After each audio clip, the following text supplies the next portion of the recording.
Bom, ayer ding e town hall nanta ting seguro nang ku e sentimento ku e crescimento da bem rápido e com nós mesmos de balança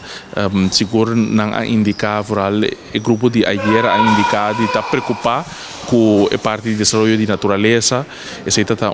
ponto seguro que bem dilante e também naturalmente infraestrutura a bem dilante também seguro e gasto de vivenda está coisa importante então esse está o grupo de ayer também nós temos grupo que nada nós vemos com esse sentimento não tá esse grupo aí e também para nós brainstorm com a possível solução. Que é garantia que a comunidade boneriana e tour e cidadano não guta biba aqui tem que o resultado de town hall aqui lo guardo aplicar.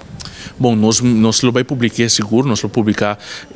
resultado, seguro tem lo vai ter diferentes sugerências, não quando vai vir com o governo por dilco e desenvolvimento aqui, esse nós lo publicar e nós lo usar também como base de nós manejo que nós riba diariamente também. Então vou pensar riba ruimteontwikkelingsplan que tem que vai guardo revisar, esse também seguro nós lo riba, lo qual que bem dilante tem esse riba também tem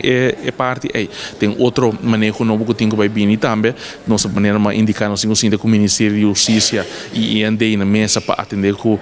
entrada de gente como vai atender que sei isso aqui também um estudo seguro que pode usar como base para o tipo de negociação que tem que tomar lugar então esse aí está o qual que nós também assim e me quer seguro para lo mira esse back também depois nós publicar também estudo aqui seguro.